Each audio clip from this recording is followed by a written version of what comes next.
Olá, estamos iniciando o nosso primeiro bloco de notícias da manhã aqui da TV da Transparência e hoje é quinta-feira, dia 14 de agosto de 2025. Daremos início agora aos nossos destaques desta manhã pelo jornal Folha de São Paulo. E o primeiro destaque é para o julgamento de Bolsonaro. A defesa de Bolsonaro chama a acusação da PGR de absurda e diz que ex-presidente determinou a transição, não o golpe. E argumentos fazem parte de alegações finais enviadas ao Supremo Tribunal Federal sobre o processo da trama golpista. E Mônica Bergamo escreve o seguinte texto na área de política sobre este assunto. Ex-presidente humilhado fez curva favorável a Lula estacionar, mostram pesquisas. E a defesa de Braga Neto diz que Moraes é parcial e que não há provas para condenar o general. Agora, mais abaixo, temos aqui estes destaques no carrossel de imagens. A primeira é para a onda de ataques que está acontecendo lá em São Paulo. Um ônibus é atacado e incendiado em Parelheiros, com passageiros dentro do veículo, como a gente pode ver aqui nesta imagem. E sobre a violência sexual, foram registrados 38 mil estupros e quase 3 mil mortes violentas intencionais de vítimas com até 19 anos de idade na Amazônia Legal entre 2021 e 2023, como o infográfico do jornal nos mostra. E na área de esportes, Bruno Henrique comemora gol em vitória do Flamengo sobre o Internacional no Maracanã pelas oitavas da Libertadores e foi por 1-0. Agora, na política nacional, temos um destaque para o Congresso. Aqui diz que Centrão e oposição visam limitar a regulação de Big Techs a temas que foram denunciados por Felca. E o Influencer comenta essa repercussão. Quem tem que ter medo são eles. E a Justiça determina buscas na casa de Ítalo Santos e estudo de jovens. E ainda sobre a violência, como nós acabamos de ver no infográfico do Folha de São Paulo, a Amazônia tem 6 dos 10 estados com maiores taxas de violência sexual a crianças e adolescentes. E na política, bolsonaristas acreditam que Padilha e Dilma serão punidos pelos Estados Unidos por mais médicos. E no próximo assunto é para a vida pública. Auditor acusado de ter recebido propina ganha R$ 33,8 mil e tirou licenças-prêmio em série. Não ter sofrido penalidade administrativa é requisito para obter descanso remunerado. E para o governo, aqui diz que Lula validou o licenciamento ambiental por pressão política, afirma o Observatório do Clima. ONGs ainda veem pontos inconstitucionais no texto, porém defendem manutenção de vetos. E para a guerra comercial, temos aqui o destaque que pacote contra o tarifaço é bom, mas insuficiente, dizem setores, e a cobrança é por mais negociação. E no esporte, aqui temos que conselheiros do Corinthians tateiam terreno antes de definir chapas de eleição de data incerta. E o presidente interino planeja ficar e tem apoio relevante, mas o cenário político ainda é volátil. E um destaque do Caderno Todas, conheça a história de Ana Lúcia Martins, uma aposentada que vive há quase 5 anos em hospital de São Paulo. E, por outro lado, o Ministério da Saúde diz que paciente é acompanhada e que recusa tratamento médico. E na ciência, vida do matemático não é ficar em frente a equações, envolve também imaginar. Isso quem afirmou foi Arthur Ávila. O ganhador da medalha Fields participou de palestra da Cátedra Otávio Frias Filho. Já na seção Pare para Ler, é da seção Folhinha. Conheça 6 livros que ajudam pais e filhos a conversar sobre política. O texto apresenta obras que tratam de temas importantes nas discussões sobre política, como discordância e diálogo, a partir de linguagem descomplicada e acessível para as crianças. Já nas matérias especiais da manhã desta quinta-feira, temos mais um destaque para os adolescentes. É possível melhorar a falta de conexão entre pais e filhos que surge na adolescência. Já no For Estudantes, cursinhos oferecem simulados abertos para o Enem em agosto. E veja também opções e como participar. E no Caderno Todas, Thaís Araújo e Lázaro recebem Graça Machel, que é ativista pela educação e viúva de Mandela. Nos destaques de economia, temos aqui o primeiro assunto, que é para o mercado de trabalho. Livro explica como loteria do nascimento é fator importante da mobilidade social aqui no nosso país. Michael França e Felipe Nascimento abordam desigualdades que aparecem desde o berço. E no painel SA do Folha de São Paulo, que diz que irmãos Batista propuseram sociedade à magnata dos portos. Joesley e Wesley cogitaram até compartilhar controle com a gigante portuária suíça. E ainda, como a inteligência artificial pode criar o primeiro unicórnio de uma pessoa só. Tecnologia permite que empreendedores iniciem e desenvolvam negócios sozinhos. E na economia, a BNDES anuncia investimento de 405 milhões de reais em empresa de carros voadores da Embraer. E a participação direta é a segunda desde que o banco anunciou retomada da estratégia no mês de junho. Na política, temos aqui 2 principais assuntos nesta manhã de quinta. A primeira é para o judiciário, dizendo que tribunais liberam magistrados para disputar torneio esportivo sem abatimento do salário deles. Tribunais regionais do trabalho do Pará e da Bahia divulgaram liberações para a Olimpíada. E na seção, do Folha Jus, Ministério Público de São Paulo dribla lei e omite passivo devido a promotores e procuradores. Instituição diz que valores são auditáveis e que pagamentos seguem a legislação.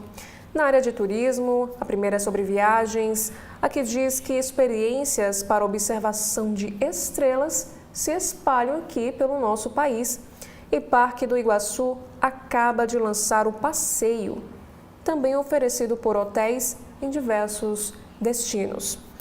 E na América Latina, depois de conhecer o deserto do Atacama, no Chile, olhar o céu nunca mais será a mesma coisa.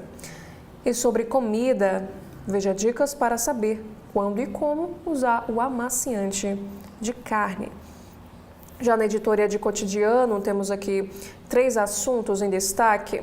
O primeiro é para São Paulo, que diz que beneficiários de auxílio para moradia reclamam de abandono pela Prefeitura do Estado paulista. E a gestão Ricardo Nunes diz que núcleo garante temporariamente a assistência a famílias. E agora, no Rio de Janeiro, o Ministério Público pede prisão de mulheres por aplicar golpe Boa Noite Cinderela. E vítimas são 2 britânicos que foram roubados, e esse mesmo trio teria histórico de crimes semelhantes lá pelo Rio de Janeiro. E no próximo destaque diz que promessa de Lula e Boulos, obra habitacional do MTST na zona leste de São Paulo, sofre atraso.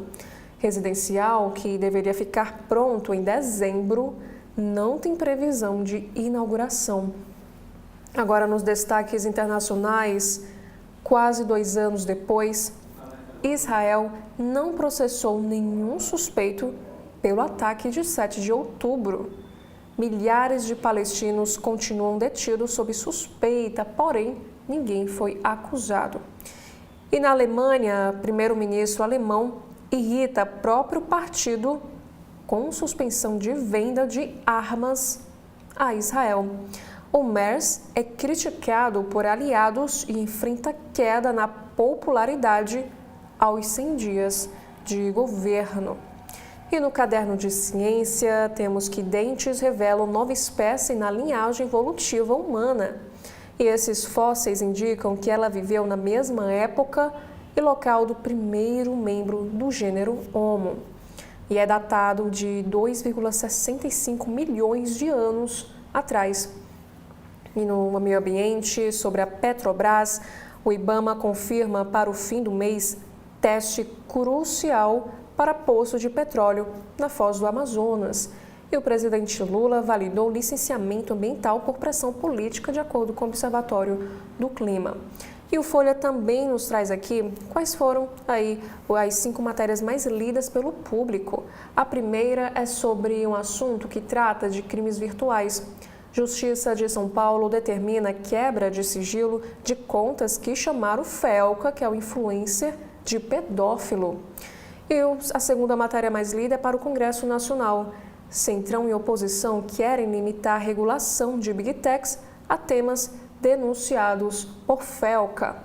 E sobre o julgamento de Bolsonaro, aqui diz que a defesa de Bolsonaro chama a acusação da PGR de absurda e diz que ex-presidente determinou a transição, não o golpe. E a quarta matéria mais lida é do painel do Folha de São Paulo. Bolsonaristas esperam sanções contra Padilha e Dilma por mais médicos. E a quinta matéria mais lida é para o transporte público, sobre a onda de criminalidade de vandalismo nos ônibus lá de São Paulo. Ônibus é atacado, incendiado em Parelheiros, com passageiros dentro do veículo. E por último, na editoria de cultura, temos aqui os 3 destaques desta quinta. Primeiro é para cinema. Filme Rock Horror Picture Show faz 50 anos no mundo ainda careta para o seu criador. Na editoria de música, Ado, cantora do pop japonês que nunca mostra o rosto, faz o seu primeiro show aqui no nosso país. E no Multitela, o clássico de Fassbinder e Marcial Maciel, o que ver na TV e no stream nesta quinta-feira. Agora, na capa do Estado de São Paulo desta quinta, temos aqui um destaque para o Rio de Janeiro. O robô Troy passeia, interage com o público e é atração lá no Rio. Dotado de câmeras e sensores, robô humanoide circulou pelo Rio Innovation Week. Impacto de inteligência artificial na inovação é um dos temas abordados neste evento, como a gente pode ver aqui nesta fotografia, o robô Troy.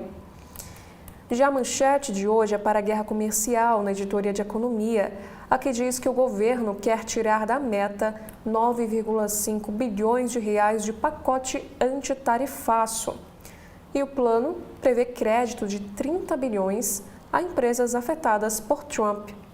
O governo pedirá ao Congresso aval para excluir da meta fiscal 9,5 bilhões previstos para medidas do pacote de socorro a empresas atingidas pelo tarifaço dos Estados Unidos sobre exportações brasileiras.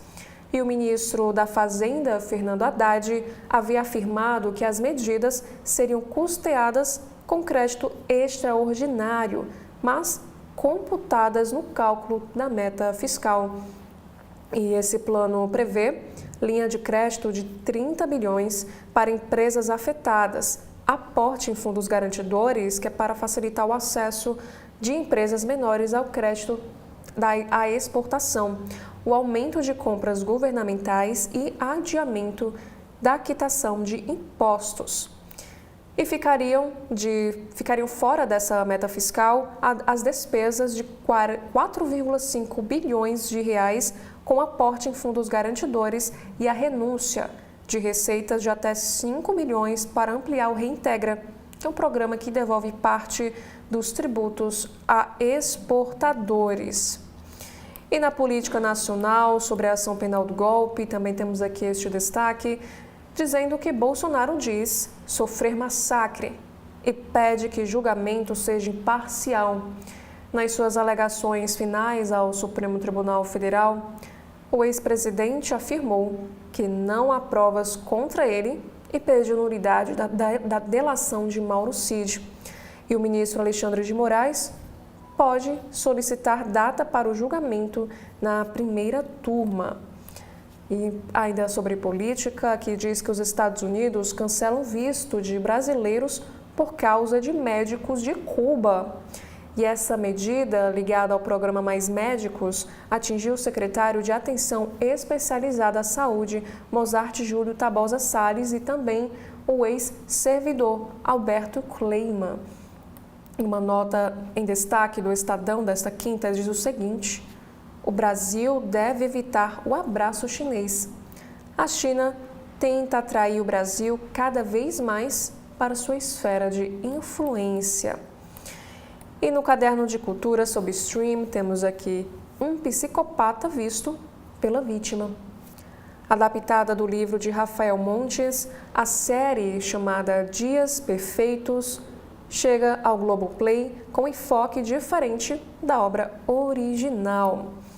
E sobre o tema adultização, Lula apoia projeto contra abuso de crianças e define proposta para as redes. O governo defende texto já aprovado no Congresso e com restrições pontuais da oposição. E o projeto da Fazenda baseará a proposta de regulação de redes. Também temos aqui uma coluna do Estadão em destaque na capa desta manhã. Diz o seguinte: o Tribunal de Justiça do Distrito Federal barra compra de fatia do Master por Banco Estatal de Brasília. E a Justiça quer que, antes de concluir essa operação, estimada em 2 bilhões de reais, Banco Estatal obtenha aval da Câmara Legislativa do Distrito Federal e de acionistas do BRB. E na área de saúde do Judiciário, aqui diz que os juízes terão abono de faltas para ir a uma Olimpíada interna. E por último, sobre o caso da Ultrafarm Fast Shop, Justiça mantém prisão de executivos de redes varejistas. Já no Jornal Globo, desta quinta-feira, dia 14 de agosto, temos aqui a manchete na área de economia, que diz que o governo libera crédito e adia impostos para atenuar tarifaço a exportadores. E a Fazenda quer excluir parte dos gastos da meta fiscal. E Lula descarta retaliação. O pacote anunciado ontem para socorrer exportadores afetados pela sobretaxa dos Estados Unidos de 50% inclui crédito subsidiado de 30 bilhões de reais, com manutenção de empregos, devolução e adiamento do recolhimento de impostos e compras governamentais. Os critérios de elegibilidade e os termos de financiamento, porém, ainda serão fechados. Dos cofres públicos sairão 9,5 bilhões, que o ministro da Fazenda, Fernando Haddad, quer excluir dos cálculos da meta fiscal. Ele disse que novas medidas poderão ser adotadas caso prejuízos se acentuem. O presidente Lula afirmou também que o Brasil vai continuar teimando em negociação e, por isso, descartou retaliar os Estados Unidos. E ele criticou o relatório americano que apontou deterioração dos direitos humanos aqui no país. E na área da política, sobre nova sanção, que também é um destaque desta manhã, os Estados Unidos tiram vistos de ex-gestores do programa Mais Médicos. Na política nacional, Bolsonaro diz que não agiu por golpe e pede absolvição. Nas alegações finais ao Supremo Tribunal Federal, defesa tenta desqualificar as provas contra o ex-presidente. Afirma que ele garantiu a transição e diz que Mauro Cid é um delator sem credibilidade. E a defesa do general Braga Neto chama o ministro Alexandre de Moraes de parcial. E ainda na política, Fachin é eleito para presidir o Supremo Tribunal Federal e terá Alexandre de Moraes como vice. Essa escolha define comando da Suprema Corte nas próximas eleições e reedita dobradinha de 2022 no TSE. E posse será em 29 de setembro. Também temos aqui no próximo destaque ainda sobre a política nacional. Em menos de 1 minuto, comissões aprovam emendas. Padrinhos dos repasses não foram indicados e o presidente da Câmara, Hugo Mota, quer acelerar as liberações e conter insatisfações. E aqui também temos alguns textos em destaque. Temos do Merval Pereira, que ele escreve o seguinte na área da política: Bolsonaro repete Lula ao atacar justiça. Malu Gaspar também escreve: é cedo para achar jogo com os Estados Unidos, perdido. E Miriam Leitão também nos traz aqui um texto na capa em destaque, dizendo o seguinte: correto, pacote deve ter prazo para acabar. Já Guga Chakra: Brasil não teria alívio de Trump nem se fosse aliado. Agora um destaque no Rio de Janeiro, aqui diz que comida, diversão e arte se encontram no Rio Gastronomia. Na editoria de saúde, no pulso, um amigo do peito e do corpo todo. Os chamados smartwatches viraram instrumentos poderosos e precisos de cuidado pessoal. Permitem, em tempo real, medir pressão arterial, fazer eletrocardiograma e também detectar apneia do sono, queda e até afogamento, entre outras funções. Usuários como o Tadeu, que está na imagem aqui da capa do jornal Globo em destaque, descobriram problemas por meio desses relógios. E na editoria de saúde, Anvisa aprova comprimido para tratamento de câncer na região do cérebro. Considerado revolucionário, o remédio ataca tumores malignos mais comuns em adultos abaixo de 50 anos. E risco de progressão da doença caiu 61% nos estudos. Na Editoria Brasil, aqui diz que crianças e adolescentes da Amazônia Legal têm alta exposição à violência sexual. A taxa chegou a 141,3 por 100 mil menores, 21,4% acima da média nacional. Fatores estruturais contribuem, dizem Unicef e Fórum de Segurança Pública. E ainda um próximo assunto, o auditor que operava fraude em São Paulo avalia fazer agora uma delação. A investigação vai analisar documentos apreendidos que indicam ampla rede de contatos de Arthur Gomes da Silva Neto, que é o auditor. E por último, temos aqui um destaque internacional. Emissão de vistos dos Estados Unidos a brasileiros cai 25% sob Trump. Setor de turismo americano teme perder clientes brasileiros às vésperas de eventos como a Copa do Mundo de 2026. Já no Correio Brasiliense desta quinta-feira, temos aqui um destaque para a política. Dinheiro e compras na medida provisória do tarifaço. Elogiado por representantes do setor produtivo, apesar da demora, o pacote de ajuda a exportadores atingidos pela sobretaxa decidida por Donald Trump foi apresentado ontem no Palácio do Planalto pelo presidente Lula, como a gente consegue ver aqui nesta fotografia do momento. Além dos 30 bilhões de reais em créditos a empresas, a medida provisória, que será avaliada pelo Congresso, contempla compras governamentais de alimentos. Chamada de Brasil Soberana, a medida provisória foi publicada ontem, quarta-feira. Já a manchete desta manhã do Correio diz que os Estados Unidos suspendem vistos de brasileiros do programa Mais Médicos. O Departamento de Estado dos Estados Unidos revogou os vistos do secretário de Atenção Especializada do Ministério da Saúde, Mozart Júlio Tabosa Salles, e também do diretor da Organização do Tratado de Cooperação Amazônica para a COP30, Alberto Kleiman, que é ex-funcionário do governo federal. Os dois participaram da criação e da gestão do programa Mais Médicos, duramente criticado pelos Estados Unidos. E a retirada dos vistos é consequência do endurecimento de medidas da Casa Branca contra o regime de Cuba, que enviou centenas de profissionais aqui ao nosso país. E de acordo com o secretário norte-americano Marco Rubio, os funcionários são cúmplices do esquema de exportação de trabalho forçado do regime cubano. Em 2018, o Mais Médicos foi encerrado pelo então presidente Bolsonaro, mas foi retomado por Lula em 2023. E mais abaixo temos um destaque lá de Brasília, que fala sobre um trânsito travado. Um acidente envolvendo um caminhão, um carro e uma moto paralisou o tráfego na via estrutural ontem, no início da manhã. E o caminhão atingiu a base de uma passarela, danificando um dos pilares de sustentação, como a gente também consegue observar nesta foto.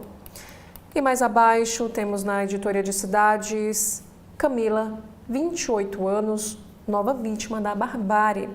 Camila Pereira Lopes é a 14ª vítima de feminicídio no Distrito Federal este ano. E ela foi assassinada a facadas pelo seu próprio companheiro, William Lopes, na calçada em frente de casa lá no Paranoá. E ele foi preso em flagrante. E aqui também temos, mudando um pouco de assunto, sobre Festa da Cultura. A abertura da exposição World Press Photo 2025 marca o início das comemorações dos 45 anos da Caixa Cultural. E no próximo destaque, na Editoria Brasil, é sobre a adultização, pena mais rigorosa. A CCJ da Câmara aprova projeto que aumenta a pena ao crime de aliciamento de crianças e adolescentes cometido em aplicativo de comunicação. E na Ucrânia, agora um destaque internacional, que fala sobre a pressão sobre Putin. Donald Trump promete consequências muito severas caso a Rússia não cesse ataques. E americano e russo se reúnem amanhã, sexta-feira. Também temos aqui na capa do Correio Brasiliense, na manhã desta quinta, duas entrevistas em destaque. A primeira fala sobre futuro. A transformação do Distrito Federal no polo tecnológico foi discutida no CB.poder com Carlos Jacobino, do Sindifó. E a segunda entrevista sobre restaurantes. O presidente da Abrazel, Paulo Solmuti Júnior, detalha os temas debatidos no Congresso do setor. Já no caderno Direito e Justiça, temos aqui o seguinte assunto, sobre olhos no foro privilegiado. PEC, que encerra a prerrogativa de função, volta a debate na Câmara dos Deputados e os juristas avaliam efeitos dessa medida. Na política nacional, aqui diz que Fachin é confirmado presidente do Supremo. O ministro vai tomar posse na presidência do Supremo Tribunal Federal em 29 de setembro, em substituição a Luiz Roberto Barroso. E a eleição de Edson Fachin foi ontem, em sucessão que segue a antiguidade. O magistrado está na corte desde o ano de 2015 e Alexandre de Moraes ocupará a vice-presidência. E, por último, autor americano defende o Supremo Tribunal Federal. Steven Levitsky, ele que é professor da Universidade de Harvard e autor dos best-sellers Como as Democracias Morrem, também Como Salvar a Democracia, elogiou a atuação da Corte contra os movimentos antidemocráticos aqui no nosso país. E, segundo o autor, as instituições precisam se levantar contra o autoritarismo. Ele afirmou o seguinte em entrevista: as democracias não podem se defender sozinhas. E antes de darmos continuidade com os destaques da capa desta manhã, nós faremos aqui um breve intervalo. TV da Transparência, o seu veículo em defesa da cidadania plena. E o governo do Ceará não para! O governo do Ceará, com apoio federal, está ampliando hospitais e fortalecendo o atendimento em várias regiões. São 362 milhões a mais investidos em unidades de saúde de Fortaleza, Crateús, Sobral, Itapipoca e Acaraú. O governo implantou um centro de atendimento ao câncer em Crateús, com capacidade para realizar cerca de 6 mil procedimentos oncológicos por ano, beneficiando pacientes da região. Em Varjota, foram autorizadas mais 2 obras: a reconstrução da CE 366 até Santa Quitéria e a construção de uma areninha. Para agilizar a emissão das carteiras de identidade, o governo está ampliando a capacidade de atendimento em todo o estado, com crescimento que vai de 60% a 100%. E Aracati ganhou o Centro de Educação Infantil novinho, mais um cuidado do governo do Ceará com a educação e o desenvolvimento das nossas crianças. E semana que vem Tem muito mais. É o governo que não para de entregar por todo o Ceará. As principais informações do Brasil você tem diariamente na parte das manhãs de segunda a sábado, aqui na TV da Transparência.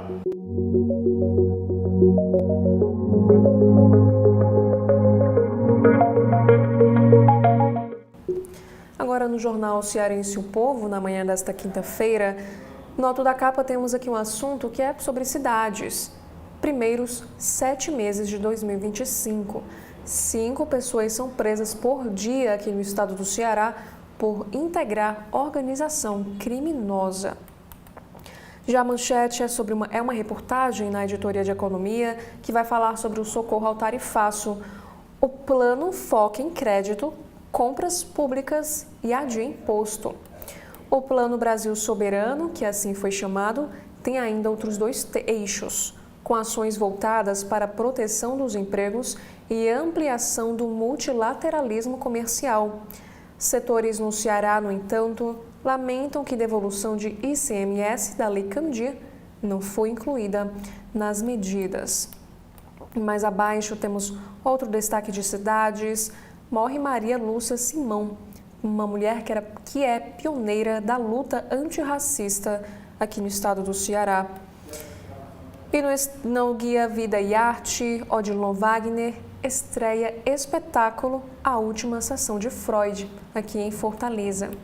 Também temos na editoria de política, Enel não está apta a adiantar a renovação da concessão, aponta a ANEEL. Parecer indica que a empresa não atendeu ao critério de eficiência. E a Enel informa que a agência ainda analisará plano de resultados e a avaliação pode mudar. E na política, a defesa de Bolsonaro pede absolvição ao Supremo Tribunal Federal e diz que a acusação de golpe é absurda. E sobre indicador do Ministério da Educação, 9 municípios do Ceará tinham todas as crianças alfabetizadas em 2024. Já no jornal Valor Econômico, na manhã desta quinta, temos aqui 3 destaques no alto da capa. A primeira é para a eleição que aconteceu lá no Supremo Tribunal Federal. O ministro Edson Fachin assumirá a presidência da Corte em 29 de setembro e Alexandre de Moraes será o vice-presidente. E na Argentina, inflação de julho sobe 1,9%, maior do que nos 2 meses anteriores. Acumulado em 12 meses, recua para 36,6%. E no agronegócio, que fala que Global Eggs faz nova aquisição na Espanha. Produção global deve chegar a 13 bilhões de ovos, de acordo com Ricardo Faria. Já a manchete é para as contas públicas. Aqui diz que o governo retira da meta fiscal aporte da União ao pacote de ajuda às empresas. Segundo a equipe econômica, 9,5 bilhões de reais ficaram fora do alvo de resultado primário deste ano. Medidas incluem linha de crédito de 30 bilhões de reais. E o governo decidiu de última hora retirar da meta de resultado primário o aporte da União ao pacote de apoio às empresas atingidas pelo tarifaço de 50% imposto pelos Estados Unidos. Segundo a equipe econômica, 9,5 bilhões ficaram excluídos da meta fiscal deste ano, que, no caso, prevê zerar o déficit primário, que exclui os gastos com juros. O anúncio surpreendeu, porque o ministro da Fazenda, Fernando Haddad, disse na véspera que não haveria pedido para que o montante necessário a ser aberto por meio de crédito extraordinário fosse excluído da meta. E entre as principais medidas, houve a confirmação de linhas de crédito de até 30 bilhões com recurso do Fundo de Garantia à Exportação. E esse pacote inclui também mudanças no Reintegra, ampliando a recuperação de créditos tributários para as empresas exportadoras.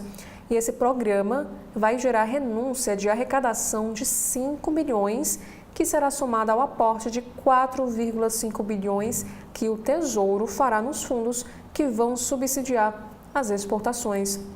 E o arcabouço fiscal prevê que despesas via crédito extraordinário ficam fora do limite de gastos, mas dentro da meta.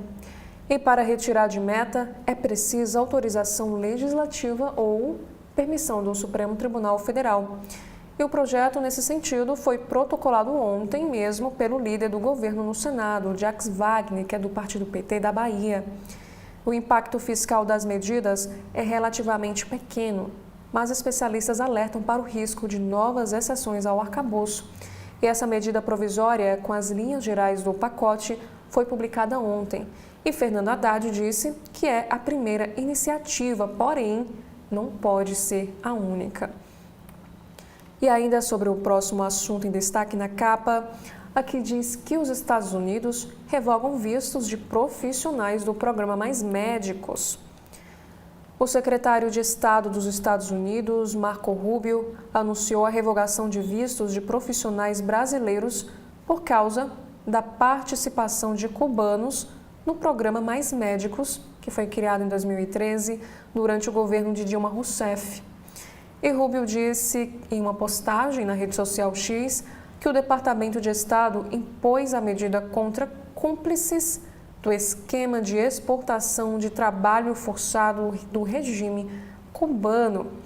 Segundo o comunicado no site do órgão americano, foram revogados os vistos de Mozart Júlio Tabosa Salles e Alberto Kleiman, ex-funcionários da Organização Pan-Americana da Saúde, que intermediava a contratação de médicos cubanos por meio de convênio, também serão atingidos.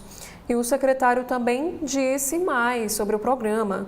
O Mais Médicos foi um golpe, de acordo com Marco Rubio, diplomático inconcebível de missões médicas estrangeiras. E o ministro da Saúde, Alexandre Padilha, criticou a medida. Ele disse na plataforma X que não nos curvaremos a quem persegue as vacinas, os pesquisadores, a ciência e agora duas das pessoas fundamentais para o Mais Médicos. Fecha aspas, disse o Padilha na sua rede social. Agora, um outro assunto é que diz que o Ministério Público de São Paulo aponta suposta ciência de empresários. Em 24 de junho, o chefe da área fiscal da Ultrafarma enviou um e-mail a Arthur Silva Neto, diretor de fiscalização da Fazenda de São Paulo, relatando que havia encaminhado arquivos sobre pedidos de ressarcimento de ICMS. Copiado como destinatário da mensagem, o dono da varejista, que é Sidney Oliveira, respondeu ótimo. E segundo as investigações, Silva Neto teria orientado a atuação da rede e autorizado a devolução de imposto ao menos de 2021 a 2025. O Ministério Público também obteve o contrato da Fast Shop com a assessoria Smarttex, suspeita de operar o esquema com a assinatura de Júlio Kakumoto, da família controladora da rede. E em nota, a varejista diz colaborar com a investigação, porém, a Ultrafarma não comentou sobre esse caso. E na economia, que diz que a Bolsa reage com duas fases de alta a cortes de juros.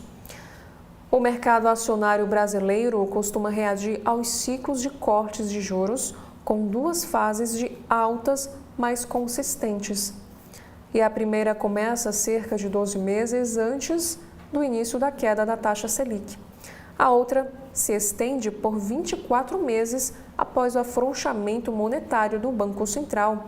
Um estudo feito pelo Santander, a pedido do próprio jornal Valor Econômico, mostra que a mediana do resultado do Ibovespa nos 12 meses anteriores ao início da redução dos juros, desde 1999, ficou em 25% de alta. E nos 2 anos após o evento, alcançou valorização de 29,4%.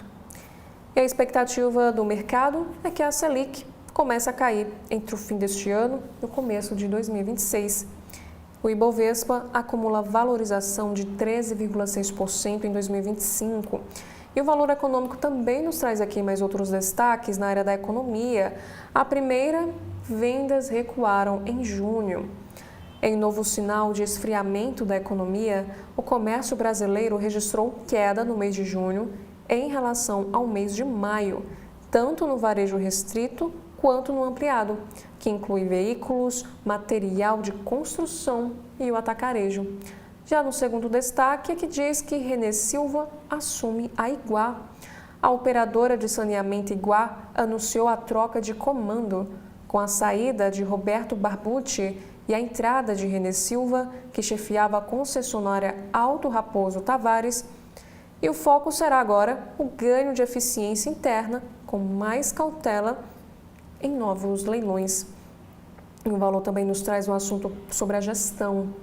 Pesquisa realizada com mais de 1.000 companhias no Brasil mostra que o investimento em saúde e bem-estar dos funcionários aumentou 11% nos últimos 2 anos.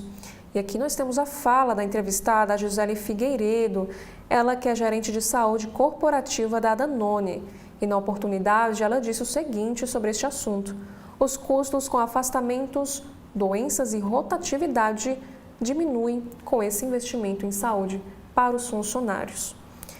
E no próximo destaque, na editoria internacional, Europa pressiona antes de reunião de Trump e Putin. O presidente dos Estados Unidos, Donald Trump, participou ontem de teleconferência com líderes europeus, 2 dias antes de se encontrar no Alasca com Vladimir Putin. O ucraniano Volodymyr Zelensky, presente na reunião virtual, buscou dissuadir Trump de fechar um acordo com Moscou que prejudique os interesses de Kiev. Anteriormente, o presidente americano disse que Rússia e Ucrânia terão de trocar territórios para que se chegue à paz. E Zelensky e seus pares europeus temem que a entrega de territórios acabe recompensando a Rússia e encoraje Putin a avançar mais para o oeste. E Trump afirmou ainda que haverá consequências muito graves caso Putin não concorde com um cessar-fogo. E no próximo destaque, aqui vai falar sobre as percepções e valores aqui dos brasileiros. Há mais a unir os brasileiros em relação a seus valores, atitudes e percepções do que a separar, segundo a pesquisa chamada Brasil no Espelho, que foi feita pela Globo, também em parceria com a Quest. A maioria ligada à família, acredita em Deus, sente orgulho do país de natureza diversa, tem uma percepção individualista da vida e teme a violência urbana. E esses pontos ultrapassam fronteiras como classe social, gênero, faixa etária e também posicionamento político. Com 9.994 entrevistas individuais que cobriram todo o território nacional, a iniciativa é parte do programa chamado Sintonia com a Sociedade, que periodicamente elabora estudos de caráter comportamental na Globo. E as conclusões foram apresentadas ontem, lá no estado paulista, a um grupo de executivos de marketing no lançamento da iniciativa Conexão CMO, da Globo e do Valor Econômico. Também temos aqui um destaque sobre a PEC dos precatórios. A PEC, que segundo especialista, pode triplicar a demora para pagamento aos credores de Estado e municípios, paralisou o mercado secundário desses títulos e os preços despencaram. diz Khalil Kadice, da Oris Partners, ele que está na imagem aqui em destaque do Valor Econômico. E na editoria de política, temos aqui sobre a tentativa de golpe. Bolsonaro pede para ser absolvido na ação sobre tentativa de golpe de Estado. E a defesa apresenta alegações finais ao Supremo Tribunal Federal e solicita ainda que a delação de Mauro Cid seja anulada. O ex-presidente Jair Bolsonaro pediu na noite de quarta-feira, que foi ontem, dia 13 de agosto, em suas alegações finais no processo da trama golpista, que a primeira turma do Supremo Tribunal Federal o absolva e anule a delação premiada do seu ex-ajudante de ordens, que é o tenente-coronel Mauro Cid. E com a apresentação das alegações finais dos réus que integram o chamado núcleo crucial da trama golpista, a expectativa é que o julgamento do caso ocorra já no mês de setembro e seja finalizado ainda este ano com a condenação ou absolvição do ex-presidente e outros 6 réus. As alegações finais são a última oportunidade de as defesas se manifestarem antes do julgamento ser marcado. E esse grupo é acusado de liderar uma tentativa de golpe para manter Bolsonaro no poder. O ex-presidente, que se encontra no momento em prisão domiciliar, pode ser condenado a até 43 anos em regime inicialmente fechado.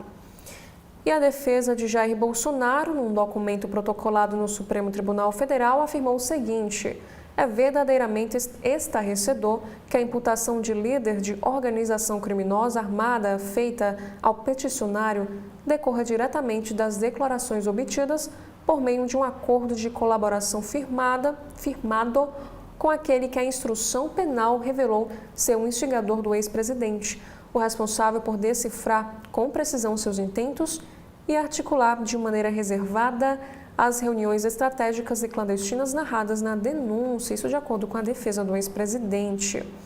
E segundo o documento, a PGR tenta criminalizar a figura de Bolsonaro como líder político, atribuindo a ele o papel de conduzir uma tentativa de golpe. E abre aspas, a verdade é que a PGR imputa a liderança criminosa ao peticionário para socorrer-se da ausência probatória de sua participação ou mesmo ciência e, por fim, afirmar sua onipresença em todos os atos narrados na denúncia. E ainda na política, socorro ao tarifaço é visto com cautela no Congresso. Os parlamentares veem medida como necessária, mas pedem mais empenho do governo em negociações com os Estados Unidos. Esse pacote de 30 bilhões de reais anunciado pelo governo para auxiliar os setores afetados pelo tarifaço americano foi recebido com cautela no Congresso. Enquanto aliados do Palácio do Planalto elogiaram a iniciativa, parlamentares do Centrão, que formam a maioria da casa, entendem que o plano é importante, mas insuficiente. E a oposição ficou entre a crítica e a indiferença. E o presidente da Câmara, Hugo Mota, disse que vai trabalhar para dar celeridade à tramitação da medida provisória com as ações de contingência. E Mota disse que a medida provisória é boa para o país e essa MP ainda terá que passar por uma comissão mista antes de ser votada pelos plenários da Câmara e também do Senado. E já no Senado, o presidente Davi Alcolumbre disse que não houve uma conversa prévia do governo com os parlamentares sobre esse plano. E o senador explicou a jornalistas que ainda não havia lido o texto da medida provisória, mas o jornal Valor Econômico apurou que Alcolumbre irá, na verdade, trabalhar por uma tramitação célere dessa MP na casa. E Davi Alcolumbre participou da solenidade de anúncio do pacote ao lado do presidente Lula. Abre aspas, A nossa presença, do presidente da Câmara, Hugo Mota, e a minha presença foi apenas para participar de um ato que é relevante na defesa dos empregos, na defesa das empresas brasileiras. Foi por isso que eu fui participar, justificou o senador, e Mota não se manifestou. E aqui também diz que presidente da Frente Parlamentar Brasil-Estados Unidos, o deputado Eduardo da Fonte, classificou o pacote como positivo, porém paliativo. E, a seu ver, mais importante que os 30 bilhões de reais em apoio aos setores é uma estratégia clara de reaproximação entre os governos dos dois países. Ele disse o seguinte: podem ser 30 bilhões ou 300 bilhões. Ainda não sabemos se será suficiente. E aliado do governo, o líder do PDT, Mário Eringe, disse que ainda precisava ser feito, mas que os efeitos das medidas e a eventual necessidade de novas ainda terão que ser avaliados. E disse o seguinte: tendo a acreditar que 30 bilhões não serão suficientes para o tamanho do problema, mas vamos aguardar e acompanhar. Agora, já o líder do partido PL, Sóstenes Cavalcante, não demonstrou interesse na proposta. Ele disse que nada que o governo faz me interessa. Não vi ainda. Esse governo é tão ruim que não perco nem tempo com ele, disse Sóstenes Cavalcante sobre a medida provisória. E o deputado Joaquim Passarinho, presidente da Frente Parlamentar do Empreendedorismo, avaliou que as ações anunciadas pelo governo para mitigar o impacto das tarifas impostas pelos Estados Unidos aos setores produtivos brasileiros são medidas paliativas. Segundo ele, a devolução de impostos para ser positiva para garantir empregos, mas as outras medidas devem ter efeito apenas temporariamente. Passarinho afirmou que, sem mercado para vender, o produtor fica com o produto parado e recorrer a empréstimos é rodar a dívida. E no Senado, o conteúdo do pacote não foi discutido previamente com o governo e algumas lideranças ficaram sabendo apenas na véspera que a medida provisória seria anunciada no início desta tarde, na verdade. E o presidente da Comissão de Relações Exteriores, que é o Nelsinho Trade, disse que, apesar da MP, a prioridade ainda precisa estar nas negociações com os Estados Unidos para revogar a tarifa de 50%. E Nelsinho disse o seguinte: o anúncio do crédito emergencial de 30 bilhões pode ajudar a manter a operação de muitos exportadores afetados pelo tarifaço, especialmente os pequenos. No entanto, defendo que o Brasil se dedique às negociações diplomáticas para reverter tarifas e ampliar mercados alternativos, fecha aspas. E já a senadora Tereza Cristina avaliou como importantes e urgentes as medidas, porém, criticou Lula por não ter feito o dever de casa mínimo e se aproximado dos Estados Unidos. E ela disse que espero que a burocracia não comprometa sua eficácia. Se Lula 3 tivesse feito o dever de casa mínimo e se aproximado dos Estados Unidos nesses 2 anos e meio, não estaríamos nessa situação dramática. E no próximo assunto, também destaque na área da política, Alcolumbre pode retomar conselho de ética do Senado. O presidente da casa cobrou em reunião de líderes que eles indiquem os membros de seus partidos para fazerem parte aí desse colegiado. O presidente do Senado, Davi Alcolumbre, quer retomar o funcionamento do Conselho de Ética e Decoro Parlamentar da Casa. E o plano para reativar o grupo é discutido em meio à aplicação de medidas cautelares contra o senador Marcos Duval pelo ministro do Supremo Tribunal Federal, Alexandre de Moraes. E a avaliação no Senado é que a volta dos trabalhos do Conselho seria uma forma de tornar os parlamentares menos vulneráveis às decisões do Supremo. E com o grupo em atividade, irregularidades poderiam ser avaliadas pelo próprio Senado antes da Corte. E Cid Gomes, que é o líder do PSB no Senado, disse o seguinte: eu penso que é obrigação a Casa ter Conselho de Ética. Como é a obrigação, a Casa terá Comissão de Constituição e Justiça. E de acordo com a apuração do jornal Valor Econômico, como aqui nos revela, o presidente do Senado cobrou na reunião de líderes realizada na semana passada que eles indiquem os membros de seus partidos para fazerem parte do colegiado. E o prazo dado por ele vai até a próxima conversa entre as lideranças. E o nome ventilado na casa para assumir o comando desse conselho é o do senador Jaime Campos, que foi o último presidente do colegiado e cujo mandato se encerrou no dia 28 de março. E o senador estava no cargo desde o ano de 2019. E hoje o conselho está sem um presidente, nem membros. E procurado, Campos nega que tenham atribuído a ele essa tarefa de restaurar o conselho, mas defende a volta dele como regimental.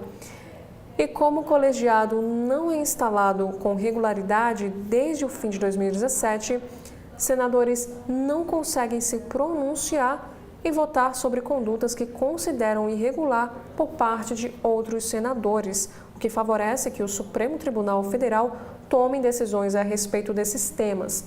E há denúncias, por exemplo, contra Marcos Duval no colegiado, por ele supostamente ter vazado documentos sigilosos da Agência Brasileira de Inteligência, a ABIN, que obteve como membro da Comissão Mista de Controle das Atividades de Inteligência, que não foram apreciadas.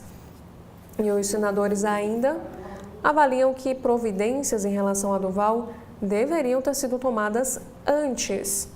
E na quarta-feira, no plenário, após senadores cobrarem que Davi Alcolumbre defenda o mandato de Marcos Duval, o presidente do Senado anunciou que a Advocacia da Casa está estudando maneiras de recorrer das medidas cautelares determinadas pelo ministro Alexandre de Moraes. Além da utilização de uma tornozeleira eletrônica, foram determinados o bloqueio dos bens, do salário e também das verbas de gabinete do Duval e a proibição de que ele viaje ao Espírito Santo, que é a sua base eleitoral. E também temos um destaque da fala de Lula. Não aceitaremos pecha de que julgamento de Bolsonaro é feito de forma arbitrária. O presidente vê motivação ideológica em sanções dos Estados Unidos e diz que bola, tarifaço, agora está com o Congresso. Também temos um próximo assunto que o Supremo responsabilizou 1.190 pessoas envolvidas nos atos de 8 de janeiro. Os condenados por crimes mais graves, que somam 279 pessoas, receberam penas de 17 anos de prisão. Aqui diz que o STF já responsabilizou mais de 1.000 pessoas por participarem da invasão das sedes dos três poderes no dia 8 de janeiro de 2023. E o novo balanço foi divulgado quarta-feira, dia 13 de agosto, pela própria Corte, responsável por julgar as ações penais contra os envolvidos nos atos golpistas. E esse levantamento é do gabinete do ministro Alexandre de Moraes, que é o relator das ações penais.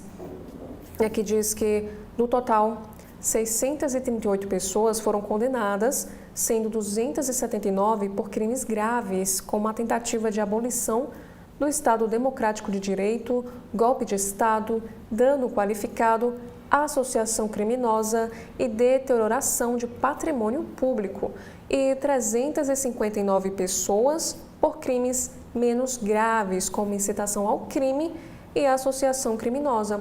E ao todo, 10 pessoas foram absolvidas no processo.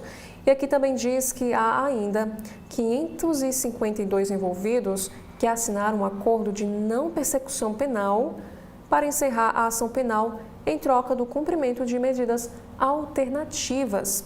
Essas pessoas respondem por crimes menos graves por estarem no acampamento montado por apoiadores do ex-presidente Bolsonaro em frente ao quartel-general do Exército.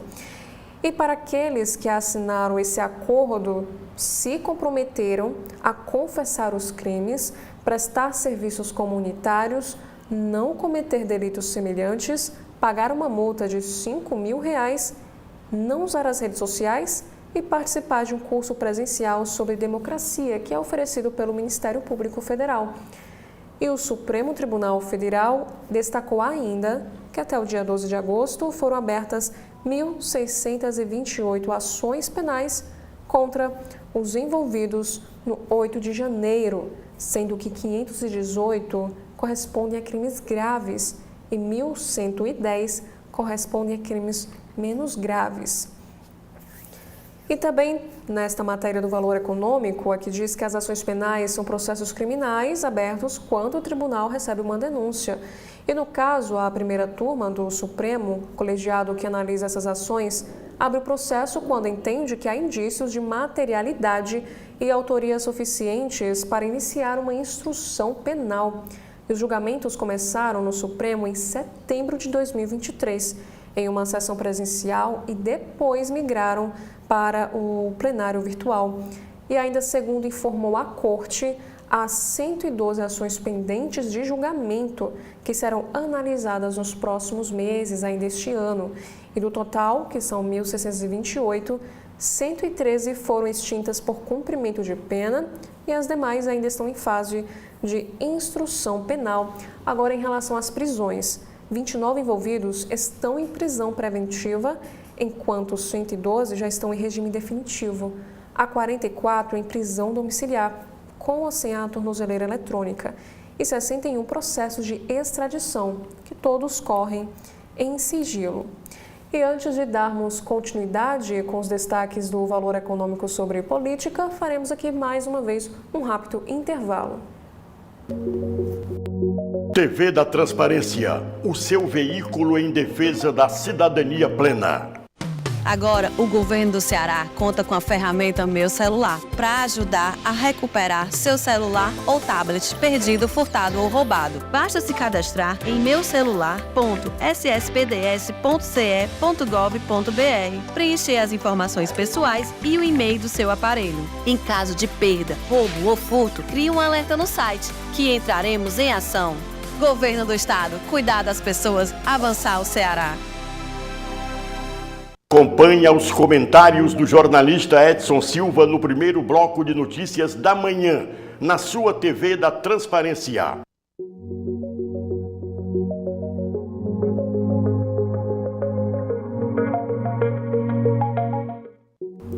Dando continuidade aos destaques de política no Valor Econômico desta quinta-feira de manhã, temos aqui ainda a seguinte notícia. Termina hoje prazo para Bolsonaro apresentar alegações finais na ação da trama golpista. E é o último passo antes de a primeira turma do STF marcar o julgamento que pode condenar ex-presidente. O prazo para Bolsonaro e mais 6 aliados do ex-presidente apresentarem suas alegações finais na ação da trama golpista acabou ontem, quarta-feira, dia 13 de agosto. E eles integram um chamado Núcleo Crucial, que é um grupo acusado de liderar uma tentativa de golpe para manter o ex-chefe do Executivo no poder. E aqui também temos um texto de Maria Cristina Fernandes. O fôlego finito da soberania mexe no tabuleiro. O governo alinhava apoio de Mota e Alcolumbre. Tarcísio de Freitas, antidissenso entre Centrão e bolsonarismo, avança sobre 2025. E Padilha rebate os Estados Unidos e diz que mais médicos sobreviverá a ataques injustificáveis. Os Estados Unidos anunciaram ontem, quarta-feira, dia 13, que vão revogar vistos de Mozart Salles e Alberto Kleiman. Também temos aqui sobre suspeita de corrupção. O prefeito de São Bernardo é afastado do cargo e usará tornozeleira após a operação da Polícia Federal. Agentes cumprem mandados de busca e apreensão na capital paulista e em cidades da Grande São Paulo. A Polícia Federal cumpre nesta quinta-feira, dia 14 de agosto, 2 prisões preventivas, 20 mandados de busca e apreensão e medidas de afastamento de sigilos bancários e fiscal nas cidades de São Paulo, São Bernardo do Campo, Santo André, Mauá e Diadema, todas no estado de São Paulo. De acordo com o portal G1, um dos alvos é o prefeito de São Bernardo do Campo, que é o Marcelo Lima, do partido Podemos. A Polícia Federal chegou a requerer a prisão dele, mas a Justiça negou o pedido. No entanto, determinou o afastamento do cargo por 1 ano e o uso de tornozeleira eletrônica.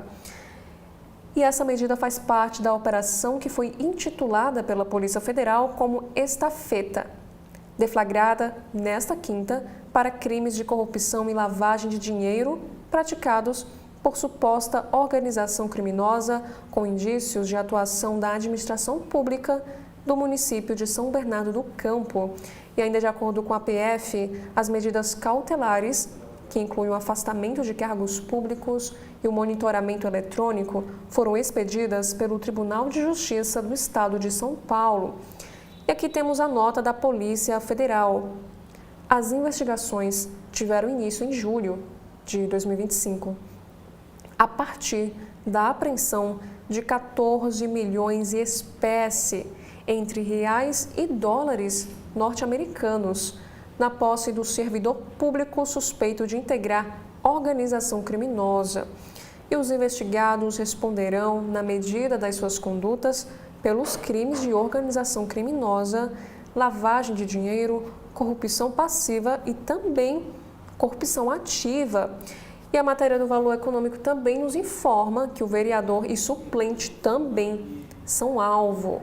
Ainda de acordo com o portal G1, o atual presidente da Câmara Municipal de São Bernardo do Campo e primo do prefeito, o vereador Danilo Limas Ramos, também é alvo da polícia, assim como o suplente de vereador, o Ari José de Oliveira. E procurada, a gestão do prefeito Marcelo Lima não deu retorno à reportagem do G1, que também tenta localizar as defesas do vereador e do suplente. E também temos o próximo assunto, que um esquema de fraude vira munição contra Tarcísio em São Paulo. A oposição tenta vincular o governador a irregularidades na Secretaria da Fazenda, que levaram à prisão do dono da Ultrafarma. O texto dessa matéria nos diz que o esquema bilionário de corrupção e fraudes no ICMS em São Paulo, com a participação de auditores fiscais tributários do governo estadual, transformou-se em munição para os opositores do governador de São Paulo, Tarcísio de Freitas. E aqui diz também que a denúncia dos desvios de mais de 1 bilhão desde 2021 já tem sido usada pela oposição para tentar vincular as irregularidades à imagem de Tarcísio e colocar em xeque a política fiscal do Estado, comandada pelo secretário estadual da Fazenda, que é o Samuel Kinoshita. E na terça-feira, dia 12 de agosto, o Ministério Público de São Paulo deflagrou a Operação Ícaro para desarticular um esquema de corrupção e fraude tributária que teria movimentado mais de 1 bilhão em propinas pagas por empresas a auditores fiscais da Secretaria de Fazenda do Estado.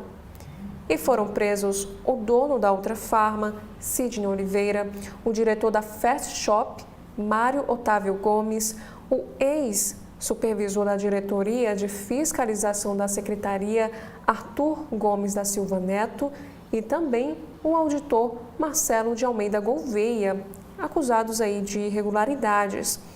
E com a divulgação desse esquema, a oposição de Tarcísio pediu informações ao Ministério Público do Estado de São Paulo e tenta convocar o secretário da Fazenda a prestar esclarecimentos na Assembleia Legislativa. E em outra frente, os opositores buscam coletar assinaturas para uma CPI, apesar das dificuldades para abrir uma investigação no Legislativo, por serem minoria. Outra ação é para que o governo rompa o contrato com a Ultrafarma, para retirar o nome da empresa da estação do metrô Saúde Ultrafarma. Também temos agora na editoria de política a seguinte matéria em destaque: o Brasil não aguenta mais PT nem Lula. Isso quem disse foi o Tarcísio de Freitas num evento com empresários do agronegócio.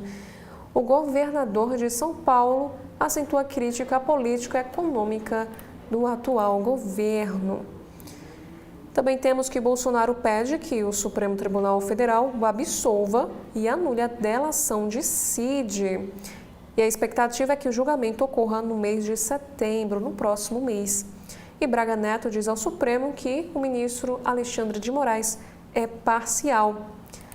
E falando sobre o ministro, Alexandre de Moraes brinca com o influenciador que diz ser seu advogado em vídeos de humor no Instagram.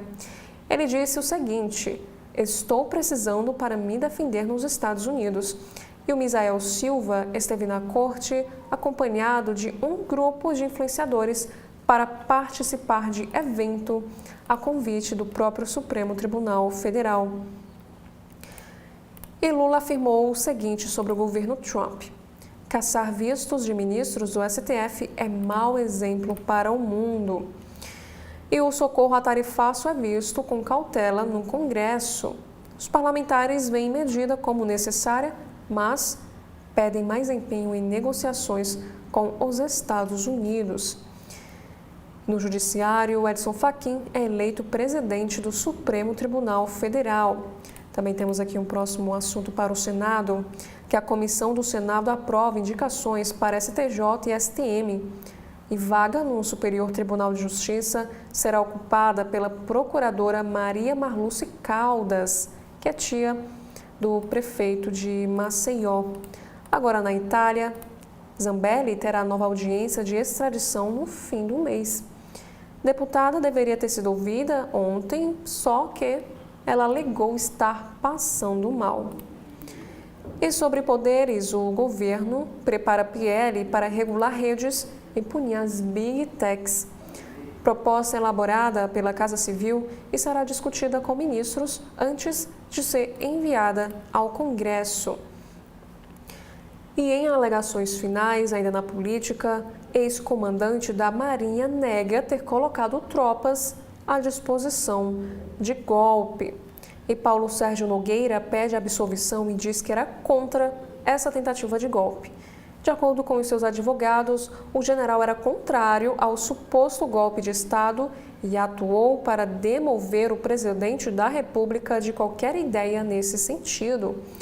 Já Augusto Heleno disse que nega a tentativa de golpe e diz que sua atuação foi meramente acessória. E Ramagem nega ter usado a BIM para monitorar autoridades clandestinamente. E deputado e ex-diretor da agência apresenta alegações finais em ação sobre a tentativa de golpe. Na política, também temos que Mota diz que a medida provisória contra tarifaço é boa para o país e terá tramitação célere. E em alegações finais ao Supremo, Anderson Torres nega relação com minuta golpista e omissão no 8 de janeiro. Também temos aqui uma notícia que os Estados Unidos anunciam revogação de vistos de funcionários brasileiros que atuaram no Mais Médicos. E para o secretário Marco Rubio, o programa, segundo ele, foi um golpe diplomático inconcebível de missões médicas estrangeiras. E por último, PEC dos precatórios dos municípios deve ser votada em segundo turno na próxima semana. É a previsão do presidente do Senado, que é o Davi Alcolumbre. E esses foram os principais destaques dos jornais aqui desta edição da manhã. Eu gostaria de agradecer a você pela sua audiência até aqui e mais uma vez fica o convite para que você acompanhe a programação completa da TV da Transparência. E neste momento eu convido você para acompanhar a seguir a TV Justiça, que é um resumo das principais atividades do Judiciário brasileiro. Acompanhe. O Supremo Tribunal Federal já responsabilizou mais de 1.100 pessoas pelos atos antidemocráticos do dia 8 de janeiro de 2023. A Corte também ouviu 149 testemunhas e interrogou os réus das ações penais sobre a suposta tentativa de golpe de Estado. João Pedro Melo. Dos mais de 1.190 responsabilizados pelos atos antidemocráticos cometidos no dia 8 de janeiro de 2023, 638 foram julgados e condenados e outros 552 admitiram a prática de crimes menos graves e fizeram um acordo com o Ministério Público Federal.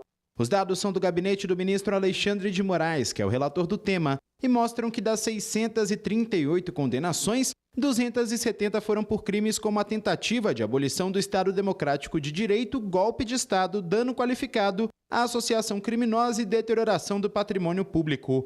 Já 359 condenações foram por crimes menos graves, como incitação e associação criminosa, sendo que 10 pessoas foram absolvidas.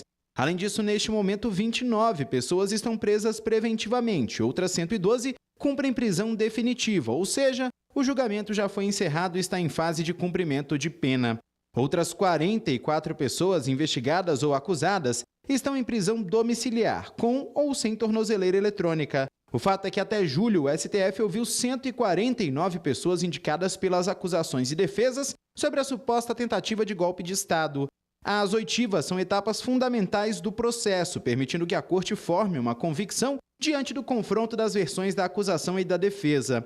Depois das oitivas, foram feitos os interrogatórios dos réus, momentos em que eles puderam apresentar as próprias versões e responder às perguntas formuladas em juízo. O Supremo manteve por unanimidade a decisão que definiu a partir de qual data o abono constitucional de férias deve ser verificado para o cálculo da contribuição previdenciária. Devem ser considerados os valores devidos desde agosto de 2020. Repórter Carolina Chaves tem os detalhes. O julgamento do STF foi em plenário virtual e estabeleceu os critérios para cumprimento de uma decisão que foi tomada em 2020. Em agosto daquele ano, os ministros estabeleceram que o adicional de férias, previsto na Constituição, tem natureza salarial e não indenizatória, por isso deve entrar na base de cálculo para a contribuição previdenciária. A União pediu que fossem pagos os valores devidos antes da data da decisão.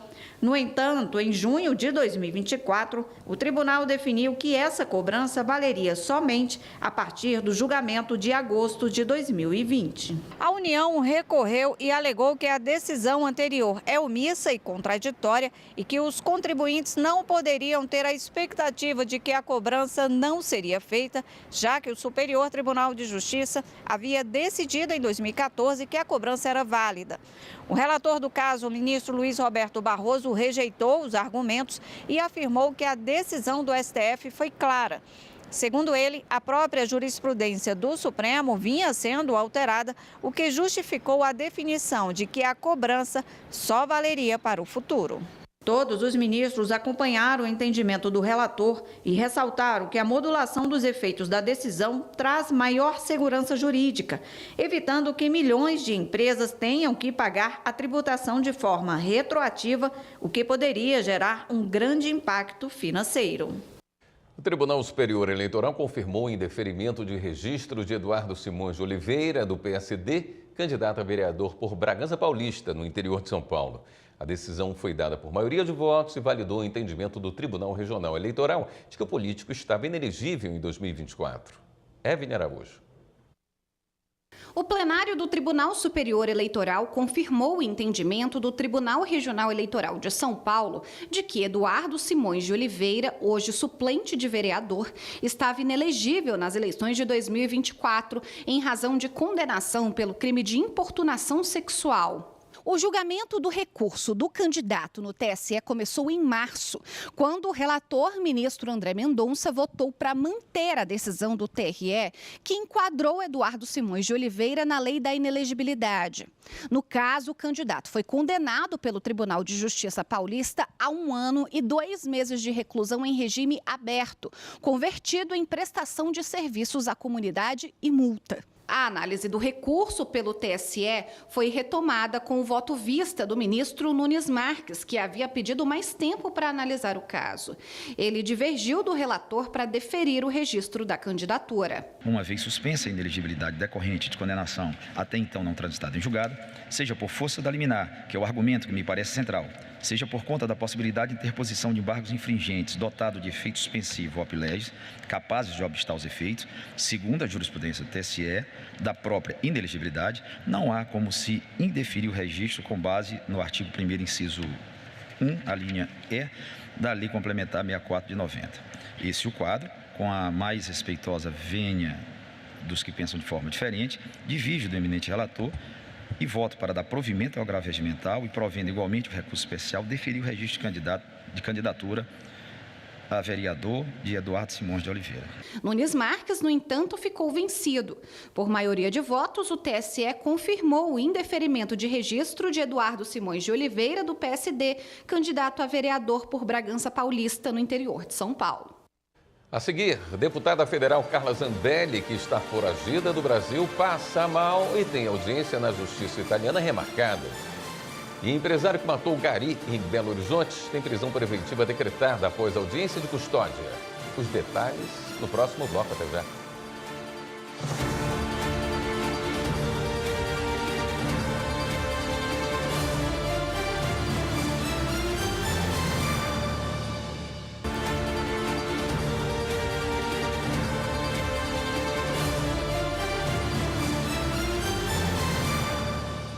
A Polícia Civil fez hoje uma operação no Piauí, Maranhão, Tocantins e Distrito Federal contra pelo menos 10 advogados suspeitos de fraudar o sistema eletrônico de processos do Tribunal de Justiça do Piauí. Foram bloqueados R$1 milhão e apreendidos carros de luxo. A ação faz parte da Operação Usuário Zero, que apura inserção irregular de documentos para favorecer pessoas de forma ilegal. Um grande número de documentos foi apreendido e ainda será analisado. O Ministério Público do Trabalho no Paraná abriu inquérito para apurar as causas da explosão em uma fábrica no município de Quatro Barras, região metropolitana de Curitiba. Repórter Carolina Chaves. O acidente aconteceu na manhã de terça-feira na empresa de explosivos Enaex Brasil. O número de mortos e feridos ainda não foi confirmado. O MPT estadual vai apurar se a empresa tem responsabilidade no ocorrido e se as normas de segurança eram seguidas. Um perito do órgão esteve no local e solicitou à Polícia Científica um laudo técnico, que deve sair em até 30 dias. O Ministério Público do Trabalho também pediu relatórios aos bombeiros e documentos sobre inspeções feitas na fábrica nos últimos 2 anos. Carla Zambelli passa mal e tem audiência adiada. Justiça mantém Cisne Oliveira na cadeia. E Polícia Federal combate fraudes de R$3 milhões no INSS. Vamos conferir. A Polícia Federal fez operação para combater fraudes contra o Instituto Nacional do Seguro Social. Estima-se um prejuízo de aproximadamente R$3 milhões aos cofres públicos. A investigação apontou que os golpes começaram em 2018 com a inserção de dados falsos nos sistemas da Caixa Econômica e concessão indevida de benefícios. Os policiais cumpriram mandados de busca e apreensão e bloqueio de bens dos investigados. As ordens judiciais foram expedidas pela Justiça Federal e foram cumpridas no Rio de Janeiro e em Santa Catarina. O empresário Cisne Oliveira, dono da rede de farmácias Ultrafarma, passou por audiência de custódia na Justiça de São Paulo, que manteve a prisão dele e do diretor estatutário da Fast Shop, Mário Otávio Gomes. Eles foram presos acusados de participar de um esquema de fraudes com créditos do ICMS. O Ministério Público ainda apura o valor total de pagamento de propina a auditores fiscais. A deputada federal Carla Zambelli, que deveria passar por uma nova audiência de custódia no Tribunal de Apelação de Roma, passou mal e teve a audiência adiada. O juiz do caso responsável pela sessão ordenou uma perícia médica e remarcou a audiência para o dia 27 de agosto. A deputada está presa desde 29 de julho numa penitenciária da capital italiana. Ela foi condenada pelo Supremo Tribunal Federal a 10 anos de prisão por invadir os sistemas do Conselho Nacional de Justiça. O empresário René da Silva Nogueira Júnior, acusado de assassinar um gari em Belo Horizonte, vai continuar preso. Em audiência de custódia, a Justiça determinou a prisão preventiva dele. Repórter Evelyn Araújo tem mais detalhes sobre as investigações. O empresário René da Silva Nogueira Júnior foi preso horas depois do assassinato em uma academia. Ele foi indiciado pelos crimes de ameaça e homicídio qualificado por motivo fútil e uso de recurso que dificultou ou impossibilitou a defesa da vítima. O crime aconteceu durante uma briga de trânsito. O gari Laudemir de Souza Fernandes, de 44 anos, foi socorrido e levado ao hospital, mas não resistiu. A audiência de custódia que decidiu pela prisão preventiva do acusado foi realizada no Fórum Lafayette, em Belo Horizonte. O Ministério Público defendeu que o empresário permanecesse preso. Já os advogados pediram o relaxamento da prisão, por ele ser réu primário, ter bons antecedentes e residência fixa. O juiz, no entanto, considerou a gravidade dos fatos.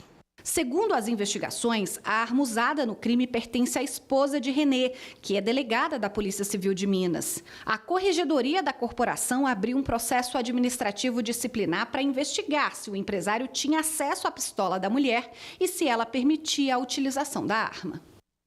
Uma coletânea em homenagem aos 10 anos do ministro Reinaldo Soares da Fonseca, do Superior Tribunal de Justiça, foi lançada no Espaço Cultural do STJ. Repórter Kátia Gomes acompanhou. Nacionalmente reconhecido por seu papel no avanço de temas relacionados à justiça criminal e ao princípio da fraternidade, Reinaldo Soares da Fonseca é natural de São Luís. Com 33 anos de magistratura e 43 de serviço público, o ministro integra o STJ desde 2015, compondo atualmente a 5ª turma e a 3ª sessão. Durante o discurso, o presidente do STJ, ministro Herman Benjamin, lembrou como Reinaldo Soares da Fonseca é querido pelos colegas e um jurista exemplar. Por onde ele passa, ele faz amigos. É uma pessoa leve e alguém que consegue transmitir a ideia de que nós, juízes, precisamos ter serenidade. Não é fácil. Precisamos decidir as questões com firmeza, também não é fácil, e principalmente fazer justiça. A obra Liber Amicorum, homenagem aos 10 anos do ministro Reinaldo Soares da Fonseca, no Superior Tribunal de Justiça, reúne em 2 volumes mais de 100 contribuições de profissionais do direito e do serviço público de todo o país, incluindo ministros do Supremo Tribunal Federal e do STJ. O ministro Reinaldo Soares da Fonseca agradeceu a homenagem e relembrou a trajetória até o Superior Tribunal de Justiça. Há 33 anos eu sou juiz de direito, juiz federal, e há 43 anos eu trabalho no serviço público. Fui servidor da Justiça Federal, fui servidor da Justiça Estadual, fui procurador do Estado do Maranhão, fui juiz de direito do DF e juiz federal, e através da Justiça Federal cheguei ao TRF1 e ao STJ. Portanto, essa homenagem eu recebo com muita gratidão. Os artigos abordam temas como garantias processuais, direitos humanos, consensualidade, justiça penal, educação jurídica, meio ambiente, proteção de dados e inovação institucional. Esses temas foram escolhidos para compor a coletânea justamente porque são os temas trabalhados pelo ministro Reinaldo Soares da Fonseca perante o STJ. E ele foi escolhido porque ele é uma pessoa maravilhosa, exemplar e com votos belíssimos e com grande profundidade no direito criminal. Além do advogado Wilson Furtado Roberto, o livro também foi coordenado por Aline Gomes Castelato, Guilherme Veiga, Eronides Aparecido Rodrigues dos Santos, Luiz Merlim e Carlos Magno Costa Teixeira. O presidente do Supremo Tribunal Federal e do Conselho Nacional de Justiça, ministro Luiz Roberto Barroso, também contribuiu para a obra. Isso é mais do que um livro, isso é uma consagração de um autor, de um juiz e de uma pessoa extremamente queridos e respeitados na comunidade jurídica. Eu tive a honra de fazer o prefácio e de celebrar a trajetória jurídica do ministro Reinaldo Soares da Fonseca. No próximo bloco, a gente traz as informações da sessão plenária de hoje no STF. E o ministro Edson Fachin eleito novo presidente do Supremo Tribunal Federal para o biênio 2025-2027. Voltamos em instantes.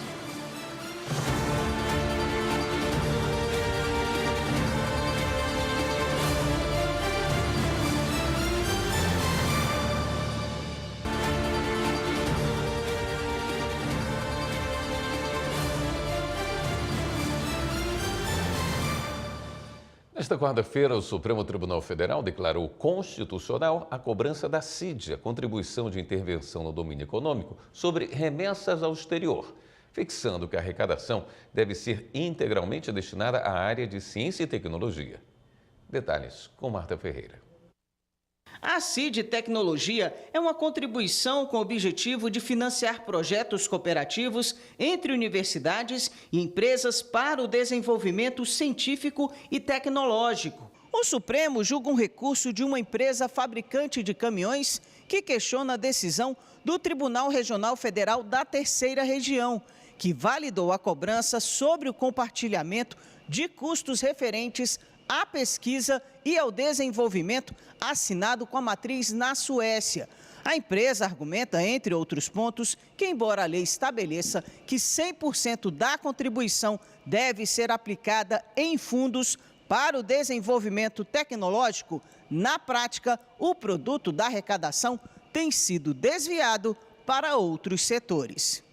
No julgamento, os ministros discutem se a contribuição deve ser cobrada sobre qualquer tipo de contrato ou apenas sobre os que envolvem uso ou transferência de tecnologia estrangeira. O relator da matéria, ministro Luiz Fux, votou pela constitucionalidade parcial da contribuição, com restrição quanto ao seu alcance. A divergência foi aberta pelo ministro Flávio Dino, que defende a manutenção da cobrança como é feita hoje, abrangendo não só pagamentos de contratos envolvendo tecnologia estrangeira, como também empresas que prestem serviços técnicos ou administrativos. O julgamento foi retomado com a apresentação do voto vista do ministro Nunes Marques. Ele acompanhou parcialmente o voto do ministro Flávio Dino, no sentido de reconhecer a constitucionalidade da norma, mas propôs a exclusão dos direitos autorais no campo de incidência. A sugestão que eu traria seria apenas, talvez, um rebuscamento desnecessário, porque, pelo que eu entendi, quando Vossa Excelência diz que deve ser integralmente aplicada na área de atuação da ciência e tecnologia, nos termos da lei, talvez já satisfaça o que eu trago. E a minha proposta era simples. A legitimidade da incidência da CID depende de uma mínima correlação de razoabilidade entre, 1, a eleição dos contribuintes e, 2, os benefícios almejados com a intervenção da ordem econômica. Ou seja, essa extensão ela não pode transcender aquele segmento, aquela área de atuação, que é o que já diz Vossa Excelência no item 2. Então, eu até não proporia se essa realmente for a intenção do voto de Vossa Excelência. Então, ficaria só com a limitação pontual do item 1. O ministro Edson Fachin reconheceu a constitucionalidade da CID, sem limitar sua incidência a hipóteses estritamente ligadas à importação de tecnologia. Na linha do voto da divergência, com toda a vênia, Sua Excelência, o ministro relator, do voto da divergência que eu estou a acompanhar integralmente. Do exame que fiz, concluí que não subsiste alegação de desvio de finalidade, mas de modo mais especial que a questão da referibilidade entre o grupo beneficiado e o onerado é um tema que tem este agasalho hermenêutico que agora restou explicitado pelo ministro Gilmar Mendes e acolhido por Vossa Excelência. O plenário decidiu que a arrecadação deve ser integralmente aplicada no setor de ciência e tecnologia. As teses aprovadas têm a seguinte dicção: é constitucional a contribuição de intervenção no domínio econômico destinada a financiar o programa de estímulo à interação universidade-empresa para o apoio à inovação, instituída e disciplinada pela Lei 10.168 de 2000, com as alterações empreendidas pelas Leis 10.332 de 2001 e 11.452 de 2007. 2. A arrecadação da CID, instituída pela Lei 10.168, com as alterações empreendidas, deve ser integralmente aplicada na área de atuação ciência e tecnologia nos termos da lei. Portanto, a proposição de teses que prevalecem são as do ministro Flávio Dino. E o ministro Edson Fachin foi eleito como novo presidente do Supremo Tribunal Federal e vai assumir o cargo no fim de setembro. Ele vai ter o ministro Alexandre de Moraes como vice. Os detalhes com o repórter João Pedro Melo. A eleição foi feita entre os 11 integrantes da corte, ocorreu de maneira simbólica.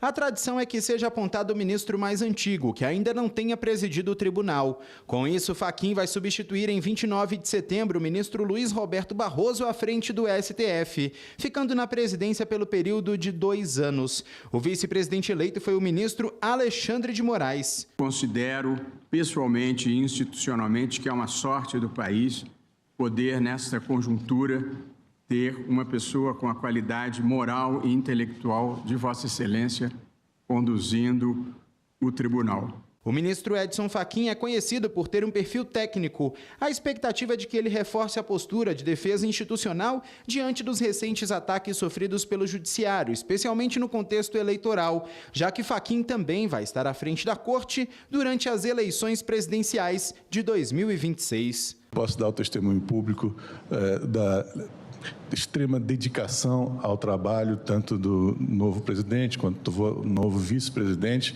da hombridade, da segurança e do compromisso com os melhores valores da democracia. Pelo protocolo, a eleição é sempre no mês anterior ao fim do mandato do atual presidente, sendo necessárias as presenças de pelo menos 8 dos ministros da corte.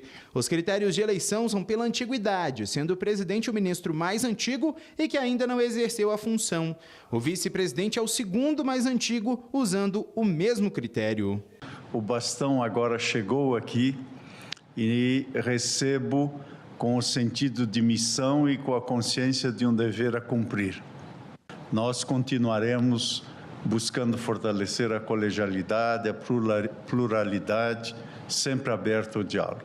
Em rápidas palavras, agradecer a confiança, a solidariedade de todos os colegas, da colega ministra Carmen, e expressar, presidente, minha grande honra e minha grande alegria de novamente poder ser vice-presidente do ministro Edson Fachin, com quem já trabalhamos juntos no Tribunal Superior Eleitoral. Com a saída da presidência, o ministro Luiz Roberto Barroso passa a compor, em outubro, a segunda turma do Supremo Tribunal Federal. Ele passa a ocupar a cadeira que hoje é de Fachin e deve atuar na análise de casos remanescentes da Operação Lava Jato. Já a composição da primeira turma, em que Moraes participa, julga os casos envolvendo a ação penal da tentativa de golpe em 2023 e não será modificada. 2 indicados ao Superior Tribunal de Justiça são aprovados em sabatina no Senado Federal. Repórter Marina Campos. A sabatina na Comissão de Constituição, Justiça e Cidadania do Senado foi acompanhada de perto pelo presidente da Corte, ministro Herman Benjamin. Os 2 indicados responderam às perguntas dos senadores e também fizeram uma apresentação inicial. O desembargador federal Carlos Pires Brandão falou aos senadores da sua trajetória profissional e do papel do Poder Judiciário. O Judiciário não pode ser uma máquina de conflito. O Judiciário deve, sim, promover a paz e o desenvolvimento e a segurança jurídica e a confiabilidade nas instituições. A procuradora Maria Marluce Caldas Bezerra também falou da sua carreira no Ministério Público e ressaltou que pretende representar as mulheres dentro do STJ. Essa indicação honra o Ministério Público do meu estado, valoriza a mulher nordestina, reforça o papel da diversidade no sistema de justiça brasileiro e reafirma a importância das instituições públicas na construção de um Brasil mais justo e mais humano. Indicados pelo presidente da República, Luiz Inácio Lula da Silva, os nomes de Carlos Pires Brandão e Maria Marluce Caldas Bezerra faziam parte de 2 listas tríplices formadas pelo Pleno do STJ no dia 15 de outubro do ano passado. As vagas foram abertas com as aposentadorias das ministras Laurita Vaz, que era integrante do Ministério Público, e a Suzete Magalhães, da Justiça Federal. Carlos Augusto Pires Brandão é natural de Teresina. Tomou posse como juiz em 1997 e ocupa o cargo de desembargador do Tribunal Regional Federal da 1ª Região desde 2015. Maria Marluce Caldas Bezerra é alagoana e integra o Ministério Público do Estado desde 1986. Em 2021, foi promovida ao cargo de Procuradora de Justiça. Os nomes dos indicados tiveram aprovação confirmada pelo plenário do Senado. Agora eles serão nomeados pelo presidente da República e empossados em sessão solene do STJ. A seguir, Justiça do Rio de Janeiro determina suspensão temporária da cobrança de obrigações da operadora Oi, previstas no plano de recuperação judicial. E ainda, Justiça autoriza buscas em endereço de Ítalo Santos e determina suspensão de perfis do influenciador. Todos os detalhes já já.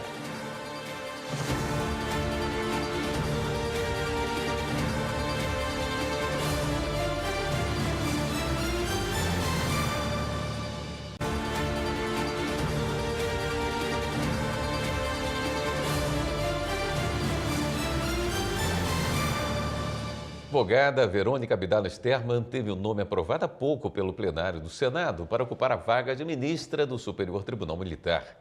Ela vai ocupar uma das 5 vagas de ministros civis da Corte Militar e será a segunda mulher no STM, ao lado da atual presidente Maria Elizabeth Rocha. A discussão sobre exploração e abuso de criança e adolescente ganhou destaque nesta semana depois da repercussão do vídeo do influenciador Felca. Nesta quarta-feira, a Justiça autorizou buscas em endereço de Ítalo Santos, denunciado na gravação e investigado pelo Ministério Público desde 2024. Os detalhes com o repórter Pablo Lemos. A Justiça autorizou buscas na casa de Ítalo Santos para apreender celulares, computadores e outros equipamentos usados em gravações feitas por ele. O influenciador é investigado por suposta exploração comercial de imagens de crianças e adolescentes nas redes sociais. A decisão atendeu a um pedido do Ministério Público, que investiga o caso em ação civil pública desde o ano passado. O que fizemos foi a instauração de um procedimento no final do ano passado para apurar denúncias vindas de moradores do condomínio onde ele residia, dando conta de ações e condutas impróprias envolvendo crianças e adolescentes. E essas apurações, como todos sabem, elas têm um rito para acontecer, elas têm todo um regramento. E estávamos fazendo isso com as ações já, medidas já em vias de lançamento na Justiça, ações mais voltadas à preservação dos direitos coletivos da infância e juventude. A Justiça proibiu o influenciador de usar redes sociais, de manter contato com crianças e adolescentes que aparecem nos vídeos e de rentabilizar a exposição do conteúdo. O Ministério Público do Trabalho e a Polícia Civil ainda pediram que a Loteria do Estado da Paraíba suspenda a autorização concedida a uma empresa de rifas e sorteios divulgada por ele, até que a ação seja encerrada. O influenciador paraibano de 28 anos, Ítalo José Santos Silva, que se apresenta com o nome de Ítalo Santos na internet, virou um dos nomes mais comentados nas redes depois de ser denunciado em um vídeo do youtuber Felca, há uma semana. No vídeo, ele citou outros casos preocupantes e como os algoritmos facilitam a ação de pedófilos no ambiente virtual. O algoritmo, principalmente dos vídeos verticais, que tem saída muito mais rápida, funciona por recomendação do que ele entende que você tem interesse em ver. Ou seja, o like que você dá, você ter mandado para um amigo, o tempo que você passou consumindo, tudo isso entra no cálculo. A maior parte da polêmica envolve Camila Maria Silva, conhecida como Camilinha, que chegou a anunciar uma gravidez. Hoje, com 17 anos, ela foi a primeira criança a ser exposta pelo influenciador desde 2018. Nós começamos a acompanhar na internet esse movimento do vídeo do Felca e entender que ele conseguiu furar essa bolha conseguiu fazer com que as pessoas parassem, prestassem atenção e ficassem indignados. O caso reacendeu a discussão sobre a regulamentação digital e a responsabilização das plataformas. Este ano, o Supremo Tribunal Federal definiu parâmetros para responsabilizar essas empresas por danos causados pela publicação de conteúdo de terceiros. A decisão vale até que o Congresso atualize a legislação sobre o assunto. Temos uma lei que trata especial do marco da internet, né?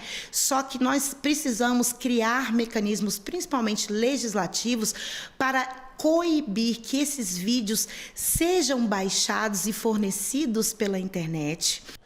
A Justiça do Rio de Janeiro determinou suspensão temporária da cobrança de obrigações da operadora Oi previstas no Plano de Recuperação Judicial. A Oi pretende alterar as obrigações iniciais no aditamento apresentado em julho ao Plano de Recuperação Judicial em vigência. A Justiça também determinou que a operadora apresente plano de transição dos serviços públicos prestados e intimou a Anatel e o Tribunal de Contas da União a se manifestarem nos autos sobre a necessidade de transição do comando dos serviços públicos prestados atualmente pelo Grupo Oi. O Tribunal Superior do Trabalho condenou uma fabricante de cimento a pagar R$100 mil por danos morais coletivos. A empresa fazia consultas a antecedentes criminais e a cadastros de restrição de crédito de candidatos a emprego sem ligação com a função oferecida. A primeira turma do TST considerou a prática ilegal e proibiu a continuidade do procedimento. O caso começou com denúncia ao Ministério Público do Trabalho. Um candidato aprovado para a vaga de motorista disse ter sido rejeitado por ter um nome no SPC. A empresa confirmou que fazia as consultas, mas afirmou que não usava essa informação para eliminar candidatos. A Justiça do Trabalho em Santos e o Tribunal Regional da 2ª Região haviam rejeitado a ação por falta de prova de discriminação. No recurso, o TST entendeu que a prática viola a privacidade e pode gerar discriminação.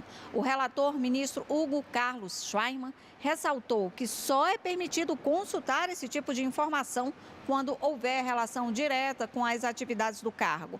Com a decisão, a empresa terá de pagar a indenização e parar de fazer as consultas. O Tribunal Superior do Trabalho fez hoje a cerimônia de outorga da Ordem do Mérito Judiciário do Trabalho 2025. Quem conta os detalhes da solenidade é a repórter Larissa Batista. A comenda é concedida desde 1970 a instituições e pessoas que se destacam pelos serviços prestados à sociedade e à Justiça do Trabalho. A cerimônia de entrega das condecorações aconteceu aqui, na sede do Tribunal Superior do Trabalho, e contou com a presença de autoridades dos 3 poderes da República, além de representantes da sociedade civil. Ao todo, 65 personalidades foram homenageadas, além de 3 instituições, sendo elas a Orquestra Sinfônica do Teatro Nacional Cláudio Santoro, o Hospital de Amor, centro oncológico de referência na América Latina, e também o Laboratório de Estudos de História dos Mundos do Trabalho, ligado à Universidade Federal do Rio de Janeiro. Já entre as personalidades agraciadas no evento estava o presidente do Congresso Nacional, senador Davi Alcolumbre, que inclusive receberá a comenda Grão Colar. Também receberam condecorações o ministro do Supremo Tribunal Federal, Cristiano Zanin, o presidente do Superior Tribunal de Justiça, ministro Herman Benjamin, o presidente do Tribunal de Contas da União, ministro Vital do Rego Filho, e a presidente do Superior Tribunal Militar, ministra Maria Elizabeth Guimarães. No Rio Grande do Sul, a Comissão Regional de Soluções Fundiárias do Tribunal de Justiça do Estado visitou uma comunidade para mediar conflitos judiciais. Reportagem de Roger Silva. O Judiciário Gaúcho atua de maneira atenta e empática para resguardar o direito absoluto à moradia previsto na Constituição de 1988. A comissão recebeu um processo com trânsito em julgado. É cumprimento de sentença já para reintegração de uma área, tá?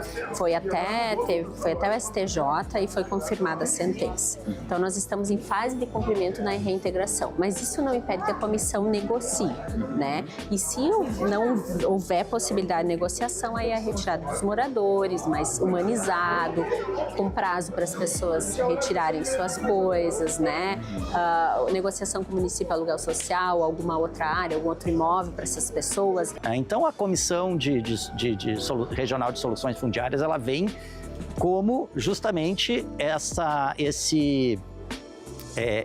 instância do Poder Judiciário própria para resolver problemas coletivos, que são essencialmente resolvidos pelo consenso. A gente sempre vai buscar entender a melhor forma que eles possam continuar na área, se é possível eles continuarem na área, buscar todas as alternativas jurídicas, né? Nós temos uma lei relativamente recente, que é a lei da REURB, que ela é muito aplicada, né? Então, enfim, nós temos essa busca e essa preocupação dessa garantia, né, constitucional, né, ao direito à moradia.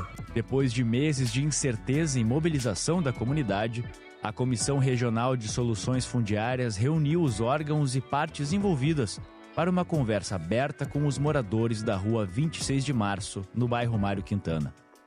A visita era aguardada pela vizinhança e celebrou a proximidade ao judiciário. Foi um momento que a gente pôde explicar como estava o processo, como a gente estava se sentindo e o que a gente estava buscando. Então, isso foi muito bom, foi ótimo. Mas a gente só quer os direitos, sabe? A gente conseguiu ter uma visão um pouco mais ampla de o que pode acontecer, de que a gente não vai ficar com uma mão na frente e outra atrás. Acho que isso pra nós foi muito importante, porque a gente estava muito aterrorizado com isso, sabe? Estou esperançosa que, se eles dizem, vou dar um terreno para vocês, uma moradia, a gente vai, sei que a gente vai pagar um pouco, mas a gente vai ter que pagar, ou FIC a gente tem que pagar. Eu acho, indenize a gente. A seguir, MPF cobra na Justiça o cumprimento imediato da decisão que obriga a União a fornecer água potável a indígenas no Pará. E ainda, de olho na linguagem simples, Justiça do Trabalho de Goiás cria um manual para facilitar o entendimento de documentos e decisões. A gente mostra já já.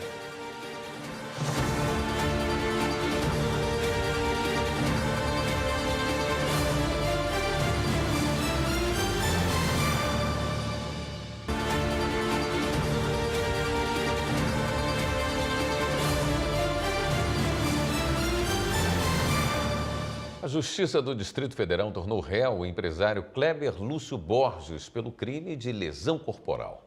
Kleber foi filmado por câmeras de segurança batendo na mulher no elevador do prédio onde mora, no Guará, região administrativa do Distrito Federal, no início do mês.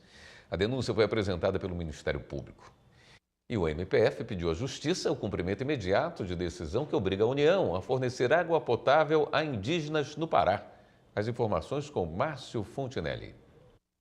Depois de comprovar que o governo federal não adotou nenhuma medida para garantir o fornecimento de água potável às comunidades indígenas que vivem no sudoeste do Pará, o Ministério Público Federal acionou a Justiça para que a União seja obrigada a cumprir a decisão judicial publicada em abril deste ano e adote ações em favor dos povos. A disputa judicial teve início em 2024, quando o MPF apontou que o poder público não fez nada para resolver a crise humanitária na região, que sofre principalmente com a seca. A Justiça determinou que a União forneça mensalmente água potável, sob pena de multa diária de R$ 1.000. Em Mato Grosso, o município de Campo Verde transformou em política pública a iniciativa que utiliza os círculos de construção de paz nas escolas, promovendo respeito e escuta ativa entre facilitadores e alunos. A reportagem é de Fernanda Fernandes. Desde 2022, o município de Campo Verde, a 137 quilômetros de Cuiabá, transformou o programa Eu e Você na Construção da Paz em uma política pública. A iniciativa utiliza os círculos de construção de paz nas escolas e, para aprimorar esse trabalho, anualmente é realizada a Semana Restaurativa, reunindo em diversas unidades escolares facilitadores e alunos em práticas que promovem respeito e escuta ativa. A gente aprendeu muita coisa legal, a gente aprendeu a respeitar os outros, a gente aprendeu a escutar mais e falar menos. Aprendi a respeitar o colega, a não fazer bullying, na hora que ele estiver triste, ir lá conversar, chamar ele como ele gosta, pelo nome ou pelo apelido e fazer ele se sentir bem. Em reconhecimento ao sucesso do programa, a presidente do Núcleo Gestor da da Justiça Restaurativa do TJ de Mato Grosso, desembargadora Clarice Claudino da Silva, visitou a comarca. A programação começou no Centro Educacional Paulo Freire, que adota a metodologia com 400 alunos do 4º e 5º ano. A magistrada pôde conversar e interagir com as crianças e com toda a equipe. E quando você cria essa conexão, né, entre pessoas, em que as pessoas se sentem seguras para falar, se sentem acolhidas, com certeza nós criamos aí, né, uma outra condição de convivência, que é o que nós queremos com a justiça restaurativa nas escolas. Nós trabalhamos isso, né, em benefício da construção de uma pacificação social. Em seguida, foi realizado no auditório da Câmara de Vereadores um encontro com facilitadores formados pelo Nugijur e que atuam em escolas e em outros órgãos do município. O curso nos prepara para a gente conseguir ouvir os nossos alunos e os nossos colegas, a nossa família, né? A gente começa a mudar na nossa vida também. Durante a visita à Câmara Municipal, a desembargadora foi homenageada junto com magistrados e servidores envolvidos na gestão do programa com uma moção de aplausos. É mais do que um reconhecimento, né? É um ato de gratidão receber essa moção de aplauso em nome de cada um dos facilitadores do nosso município. Eu saio muito convicta de que nós estamos no caminho certo, investindo o tempo, investindo tudo que podemos nos círculos de construção de paz nas escolas. Após aderir ao Pacto pela Linguagem Simples, o TRT de Goiás criou um manual para tornar decisões e documentos mais acessíveis. A iniciativa busca eliminar barreiras na comunicação, garantindo clareza e objetividade no contato com o cidadão. Confira na reportagem de Gustavo Toledo. Quem já precisou entrar com ação no Poder Judiciário provavelmente se deparou com algum texto desse tipo ao ler uma decisão judicial. Considerando os elementos fáticos e jurídicos delineados nos autos, imperiosa se faz a constatação de que a reclamada negligenciou suas obrigações contratuais, ensejando a condenação ao pagamento das verbas rescisórias postuladas, sob pena de incidência de multa diária. Para saber se é fácil ou não entender o que a sentença diz, fomos às ruas perguntar para as pessoas o que elas acham. Ao ler uma sentença dessa, o que o senhor entendeu? Nada, absolutamente nada sobre isso aí. Não sei nem de que está falando isso aí. Sinceramente, não entendo. Nosso jurídico, a linguagem parece não, é complicada de a gente que é leigo em diversos tipos de situações, isso aí não entende nada. Para falar com a gente, eu acho que seria mais uma linguagem mais padrão para a gente, entendeu? Mais simplificada. O uso de uma linguagem técnica mais rebuscada é muito comum na justiça brasileira. Mas para quem não é da área do direito, fica difícil entender o que está escrito numa decisão judicial, por exemplo. E aí o juridiquês acaba atrapalhando a comunicação com o público. Para mudar isso, o TRT de Goiás lançou um guia que vem orientar e incentivar magistrados e servidores a adotarem termos mais simples, uma linguagem mais fácil de entender. Este magistrado participou do grupo de trabalho que construiu o guia e explica a necessidade da mudança. Vem desde o direito romano essa tradição de utilizar termos que são muitas vezes incompreensíveis para quem não é da área. No entanto, atualmente o Poder Judiciário se deu conta de que tem que se aproximar da sociedade. E daí veio a questão da importância da linguagem simples. Para vencer o preconceito com o uso de termos mais diretos e objetivos, o manual mostra como a linguagem simples pode ser colocada em prática e dá dicas para evitar jargões e estrangeirismos. Um exemplo é substituir expressões como erga omnes pelo seu significado, que é válido para todos. A preferência é sempre usar palavras conhecidas do público. Tudo que facilita o entendimento e economiza tempo de quem está lendo tem a ver com a linguagem simples. Tudo deve ser feito para que todos entendam o que o juiz quer comunicar na hora de redigir uma sentença. O que mais atrapalha na linguagem jurídica, desses vícios de linguagem, se não me engano, seria a prolixidade, né, e a ambiguidade. Então, esses dois erros, se forem retirados das nossas petições, dos nossos documentos oficiais, comunicados qualquer documento que possa ser juntado em processo administrativo, procedimento administrativo ou processo judicial, contratos, tudo isso já vai melhorar muito o entendimento, e é isso que interessa na linguagem simples. O TRT goiano foi um dos primeiros a elaborar o guia para atender ao Pacto Nacional do Judiciário pela Linguagem Simples, promovido em 2023. O material foi produzido pelo Laboratório de Inovação e Objetivos de Desenvolvimento Sustentável, com a ajuda de vários profissionais, como advogado, professor, magistrado, servidores e também da Justiça Eleitoral. A equipe sabe que o melhor caminho não é impor o que está no manual, mas sim conscientizar sobre a necessidade da mudança para aproximar mais o cidadão da justiça trabalhista. A gente convida os servidores, os magistrados inicialmente, a nos indicar que expressões jurídicas que eles acham difíceis de serem compreendidas pela população em geral. E, em seguida, nós vamos produzir uma lista que também vai servir como um apoio para quem está escrevendo o texto, né, jurídico, de forma que ele tem essa opção de ler lá na lista que palavra que eu posso substituir por outra. Facilita esse processo também. E em um segundo momento, essa campanha vai para o público em geral, para que todo mundo conheça sobre a linguagem simples e nos auxiliem a mudar essa cultura na nossa justiça. Esta edição do Jornal da Justiça fica por aqui. Obrigado.